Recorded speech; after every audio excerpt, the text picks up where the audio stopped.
Hormuz पर बढ़ा टकराव, ट्रंप के दावे को ईरान ने कर दिया खारिज। जी हाँ, सही सुन रहे हैं आप, पूरी जानकारी इस वीडियो के जरिए आपको देंगे। ईरान ने डोनाल्ड ट्रंप के उस दावे को खारिज कर दिया है जिसमें उन्होंने स्ट्रेट ऑफ हॉर्मुज़ पर अमेरिका का पूरा कंट्रोल होने की बात कही थी।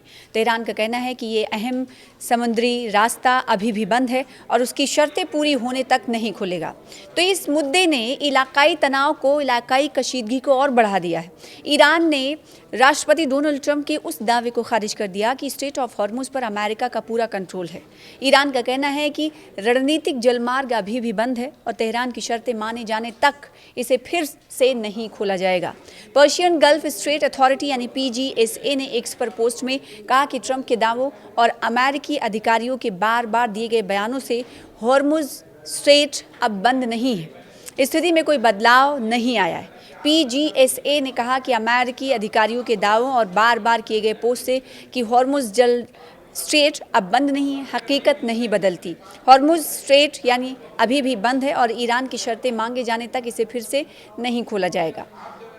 ईरान का ये रिएक्शन ट्रंप के उस दावे के कुछ घंटों बाद सामने आया है जिसमें उन्होंने ट्रुथ सोशल पर कहा था कि स्ट्रेट ऑफ हॉर्मुज़ पर अमेरिका का पूरा कंट्रोल है और वो इसे बनाए रखेगा। उन्होंने इस इलाके में अमेरिकी नौसेना की तैनाती को स्टील की दीवार, वॉल ऑफ स्टील बताया और कहा कि ईरान इसके बारे में कुछ नहीं कर सकता। ट्रुथ सोशल पर एक बयान में ट्रंप ने जोर देकर कहा कि स्ट्रेट ऑफ हॉर्मुज़ पर अमेरिका का पूरा कंट्रोल है। मुझे लगता है कि हम इसे बनाए रखेंगे। हमारी नौसैनिक नाकेबंदी को हर कोई स्टील की दीवार कह रहा है और ईरान इसके बारे में कुछ नहीं कर सकता। ट्रंप ने आगे कहा कि तेहरान का सैन्य ढांचा बुरी तरह कमज़ोर हो गया है और उन्होंने अपना संदेश एक वाक्यांश के साथ समाप्त किया है। अल्लाह की तारीफ़ हो, उन्होंने सोशल मीडिया पर पोस्ट में आगे कहा कि उनके पास सिर्फ फर्जी खबरें, फेक न्यूज़ और 300% महंगाई है और हालात ख़राब हो रहे हैं। ईरान से बातें करता है, कोई काम नहीं करता। अब वो मिडिल ईस्ट का दादा नहीं रहा। अल्लाह की तारीफ़ हो, राष्ट्रपति डोनाल्ड ट्रंप ने ये बात कही। अमेरिकी राष्ट्रपति की ये रिमार्क्स स्ट्रेट ऑफ हॉर्मुज़ को लेकर लंबे वक्त से चल रहे टकराव के बाद सामने आई है।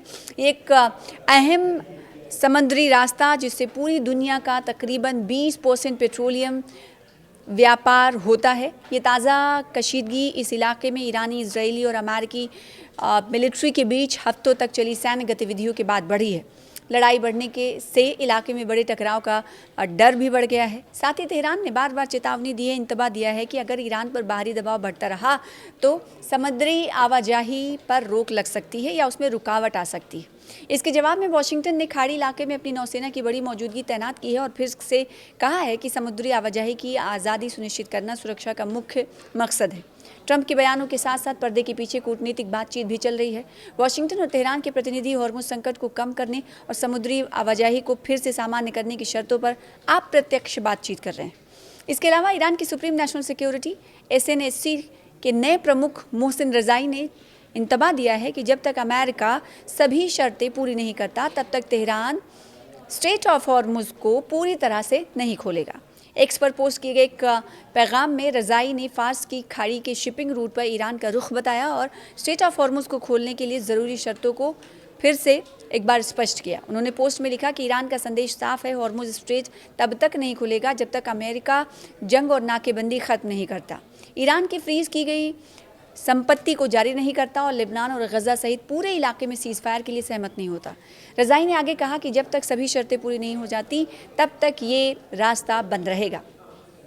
उधर हॉर्मुज़ दुनिया के सबसे संवेदनशील भू राजनीतिक चेक पॉइंट्स, अहम समुद्री रास्ते में से एक है जहां पहले भी मिलिट्री टकराव की वजह से इंटरनेशनल स्तर पर कच्चे तेल की कीमतों में उछाल आया है और बड़े संघर्ष की आशंका पैदा हुई है।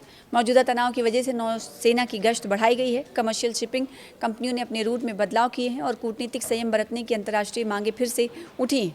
इस अहम रास्ते से कमर्शियल शिपिंग अभी कड़ी सुरक्षा निगरानी में जारी है, हालांकि हालात बहुत अस्थिर बने हुए हैं। फिलहाल कूटनीतिक ध्यान इस बात पर है कि क्या बातचीत से कोई अस्थायी सीज फायर हो सकता है जिससे समुद्री कारोबार मार्ग खुले रहते हुए सशस्त्र संघर्ष की आशंका को कम किया जा सके। ईरान और पाकिस्तान दे वर्ल्ड मुस्लिम कंट्रीज़ को नई क़यादत। जी हाँ, दुनिया की जो इस्लामी मुल्क हैं या मुसलमान मुल्क हैं, मुस्लिम मुल्क हैं, उनको नई क़यादत दें ईरान और पाकिस्तान। ये कौन अपील कर रहा है? ईरान ये अपील कर रहा है। सऊदी, तुर्की और पाकिस्तान के दिफाई मुआहिदे के बाद ईरान का पाकिस्तान को मशवरा। आप देख रहे हैं न्यूज़ 18 का सोशल मीडिया प्लेटफॉर्म। मैं हूं विशाल आजम। ईरान ने पाकिस्तान को एक बार फिर इस्लामी दुनिया की बड़ी ताकत करार देते हुए एक अहम पैगाम दिया है। ईरान के सुप्रीम नेशनल सिक्योरिटी काउंसिल के सेक्रेटरी मोहसिन रज़ाई ने पाकिस्तान के दौरे पर आए वज़ीर दाखिला मोहसिन नकवी से मुलाकात में कहा कि ईरान और पाकिस्तान को मुस्लिम दुनिया के इत्तेहाद के लिए आगे बढ़कर किरदार अदा करना चाहिए। मोहसिन रज़ाई के मुताबिक ईरान के तमाम रहनुमाओं ने पाकिस्तान को अपना स्ट्रेटेजिक पार्टनर समझा है, जबकि ईरानी क़यादत पाकिस्तान की हुकूमत, फ़ौज और आवाम को इस्लामी दुनिया का बड़ा असासा समझती है। उन्होंने ख़ास तौर पर कहा कि ईरान, पाकिस्तान, तुर्की, सऊदी अरब, मिस्र और इंडोनेशिया जैसे ममालिक पर इस्लामी इत्तेहाद के लिए कदम उठाने की जिम्मेदारी आयद होती है। यहाँ एक अहम बात है, ईरान का ये पैगाम ऐसे वक्त में आया है जब मशरक़ वस्ता यानी मिडिल ईस्ट में ताकत का तवाज़ुन तेज़ी से बदल रहा है और सिर्फ चंद रोज़ पहले पाकिस्तान, सऊदी अरब और तुर्की ने एक मुश्तरका दिफाई मुआहिदा भी किया है। जॉइंट डिफेंस पैक्ट पर अमल किया है, उस पर रज़ामंदी ज़ाहिर की है, दस्तखत किए हैं। इस मुआहिदे के तहत तीनों कंट्रीज़ ने इस उसूल पर इत्तेफाक किया है कि एक मुल्क पर मुसल्लह हमला तीनों पर हमला तसव्वुर किया जाएगा। तुर्की के वज़ीर ख़ारजा ने इसे अमली एतबार से नाटो के आर्टिकल 5 जैसी बाहमी दिफाई शिक करार दिया है। अगरचे इस माहिदे का असल अमली नफाज और हर मुमकिन सूरत हाल में फ़ौजी रद्द-ए-अमल अभी वाज़ेह नहीं है। अब सवाल यह है कि ईरान इस नई सफ़बंदी को किस नज़र से देख रहा है। दिलचस्प बात यह भी है कि तेहरान ने फ़िलहाल इस माहिदे पर बराह रास्त तशवीश ज़ाहिर नहीं की है।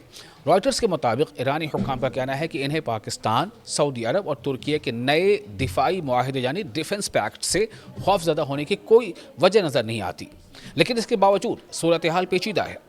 एक तरफ ईरान पाकिस्तान को अपना करीबी स्ट्रैटेजिक और बिरादर मुल्क करार दे रहा है, दूसरी तरफ पाकिस्तान अब सऊदी अरब और तुर्की के साथ एक ऐसे दिफाई फ्रेमवर्क में शामिल है जिसका मकसद खित्ते में यानी रीजन में बैरूनी या इलाकाई जारहियत के ख़िलाफ़ इज्तिमाई दिफा है। और सऊदी अरब इस वक्त ईरान के साथ बढ़ती हुई कशीदगी के दरमियान अपनी दिफाई पोजीशन मजबूत कर रहा है।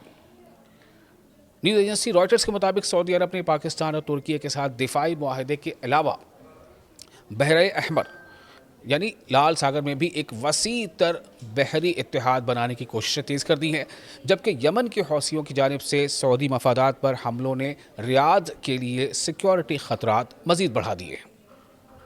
यहीं से पाकिस्तान के लिए असल सिफारती चैलेंज शुरू होता है। पाकिस्तान के 3 अहम ताल्लुकात हैं। ईरान के साथ तवील सरहद और बरादराना ताल्लुकात, सऊदी अरब के साथ गहरे मजहबी, माशी और दिफाई रवाबित, और तुर्की के साथ मजबूत सियासी व अस्करी शराकतदारी। इस्लामाबाद के लिए मुश्किल ये है कि वो किसी एक कैंप का हिस्सा बने बगैर इन तीनों ताल्लुकात को कैसे बरकरार रखता है, और शायद यही वजह है कि ईरान पाकिस्तान को इस्लामी दुनिया में ज़्यादा फ़आल किरदार अदा करने की दावत दे रहा है। मोहसिन रज़ाई ने यह भी कहा है कि ईरानी सदर मसूद पेज़ेश्कियान पाकिस्तान को ख़ास अहमियत देते हैं और चाहते हैं कि दोनों मुल्कों के दरमियान तिजारत कई गुना बढ़े, ट्रेड बढ़ जाए। यानी तेहरान का पैगाम सिर्फ दिफा यानी डिफेंस या सियासत तक महदूद नहीं है। ईरान पाकिस्तान को एक ऐसे पुल के तौर पर देखना चाहता है जो ईरान, अरब दुनिया और तुर्की के दरमियान राब्ता कायम कर सके। लेकिन पाकिस्तान के लिए असल इम्तिहान यही होगा कि वो इस नई इलाकाई सफ़बंदी में इत्तेहादी भी रहे, सालिस भी रहे और अपने कौमी मफादात को भी महफूज रखे। क्योंकि अगर मिडिल ईस्ट की कशीदगी यानी मिडिल ईस्ट का तनाव और ज़्यादा बढ़ता है तो पाकिस्तान के लिए यह सिर्फ खारिजा पॉलिसी का सवाल नहीं होगा। अब ये सवाल होगा कि इस्लामाबाद किसके साथ खड़ा है और किस हद तक। और आने वाले दिनों में ईरान की तरफ से पाकिस्तान को इस्लामी इत्तेहाद की क़यादत का ये मुतालबा इस बड़े इलाकाई खेल का एक अहम हिस्सा बन सकता है। आप इस खबर के बारे में क्या सोचते हैं? आप अपने तासुरात हमें कमेंट बॉक्स में शेयर कर सकते हैं। वीडियो पसंद आया हो तो लाइक और शेयर ज़रूर करें।